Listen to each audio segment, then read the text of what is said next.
एक बार अर्जुन ने भगवान शिव से पाशुपत नामक अमोघ अस्त्र प्राप्त करने की चाह रखी और तपस्या के लिए हिमालय की ओर चल दिए। रास्ते में उनकी भेंट जंगल में एक वानर से हुई जो कि भगवान की आराधना में मग्न था, जिसे देख अर्जुन उसके पास चुपचाप बैठ गए।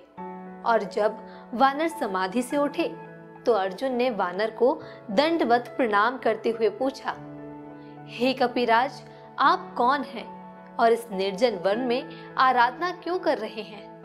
तब उन्होंने कहा कि हे वत्स, मैं पवन पुत्र हनुमान हूँ और मैं प्रभु श्री राम की आराधना कर रहा हूँ। परंतु आप कौन हैं?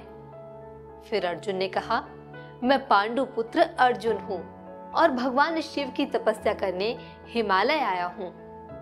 मैंने सुना है कि राम इतने बड़े धनुर्धर थे कि उनके तीरों की तीक्ष्णता से ब्रह्मांड कांप उठता था। तब हनुमान जी बोले कि इसमें कोई संदेह की बात नहीं है। प्रभु राम तो स्वयं साक्षात विष्णु के अवतार थे। उनके वाणों के सामने भला कौन ठहर सकता है? तब अर्जुन बोले कि तो फिर उन्हें समुद्र पर सेतु बनाने के लिए वानरों की सहायता क्यों लेनी पड़ी? वे खुद ही तीरों से पुल बना सकते थे। ये सुनकर हनुमान जी समझ गए कि अर्जुन स्वयं को राम लक्ष्मण से बड़ा धनुर्धर समझ रहा है। तभी हनुमान जी ने सोचा कि अब अर्जुन का गर्व खंडित करना ही पड़ेगा। तब उन्होंने अर्जुन से कहा कि क्या तुम अपने तीरों से एक ऐसा पुल बना सकते हो जो इतना मजबूत हो कि मेरे चलने से टूटे ना? ये सुनकर जोश में आकर अर्जुन ने कहा कि मैं ऐसा पुल बनाऊंगा कि पुल नहीं टूटेगा, और अगर टूट गया तो मैं स्वयं जीवित अग्नि में प्रवेश कर लूंगा। ये सुनकर हनुमान जी बोले कि अगर पुल नहीं टूटा तो मैं हमेशा तुम्हारे रथ की ध्वजा के समीप बैठा रहूंगा। अब अर्जुन ने बाणों से पुल का निर्माण किया और हनुमान जी के पैर रखते ही पुल टूट गया। ये देख अर्जुन को आश्चर्य हुआ और शर्त के अनुसार लकड़ियां चुनना शुरू कर दी।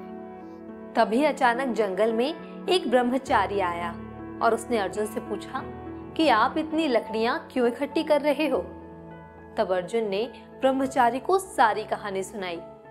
ये सुनकर ब्रह्मचारी बोला कि प्रतिज्ञा के समय आपके पास कोई और तो नहीं था ना? तब हनुमान जी आगे बढ़े और बोले कि हम दोनों के अतिरिक्त कोई तीसरा व्यक्ति यहाँ नहीं था। तब ब्रह्मचारी बोला कि अब मैं साक्षी रहूंगा। अर्जुन, तुम पुनः अपने बाणों से पुल का निर्माण करो। अर्जुन ने फिर से बाण चलाकर पुल का निर्माण किया और हनुमान जी ने पुल पर पैर रखा, लेकिन इस बार पुल पर कोई भी प्रभाव नहीं पड़ा। यह देख हनुमान जी को बड़ा आश्चर्य हुआ। तभी हनुमान जी ने पुल के नीचे झांका तो उन्हें एक विशाल कछुआ पुल को अपनी पीठ पर टिकाए हुए दिखाई दिया। तब हनुमान जी को समझ आया कि स्वयं भगवान विष्णु ब्रह्मचारी के रूप में उनके सामने मौजूद हैं। तभी श्री कृष्ण ने अपना रूप धारण किया और हनुमान जी को गले से लगा लिया। और वहीं ये सब देखकर अर्जुन स्वयं हक्का बक्का से खड़े रह गए और श्री कृष्ण के चरणों में आकर गिर गए। ये देख कृष्ण ने अर्जुन को उठाया और बोले कि उठो अर्जुन, विद्या पर गर्व करना अनुचित है। तुम्हें अपने शर संधान का घमंड हो गया था, लेकिन अच्छा हुआ कि हनुमान ने तुम्हारा गर्व खंडित कर दिया। ये सुनकर अर्जुन ने हनुमान जी से क्षमा याचना करते हुए कहा कि क्षमा करना पवन पुत्र, मुझे अपनी भूल पर बहुत पछतावा हो रहा है। मैं वादा करता हूँ कि आज के बाद कभी घमंड नहीं करूंगा। तब श्री कृष्ण हनुमान जी से बोले कि आप अर्जुन को क्षमा कर दीजिए। हनुमान जी बोले कि क्षमा का तो प्रश्न ही नहीं उठता प्रभु। जिसके रक्षक स्वयं आप सखा के रूप में मौजूद हो, उसका गर्व करना उचित ही है। भूल मेरी ही है प्रभु। तब श्री कृष्ण बोले कि भूल तुम दोनों में से किसी की भी नहीं है।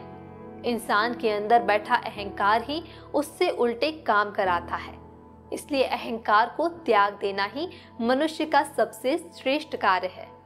और उसके बाद शर्त के अनुसार हनुमान जी हमेशा के लिए अर्जुन के रथ की ध्वजा के पास बैठ गए और अर्जुन की हर संभव मदद करते रहे।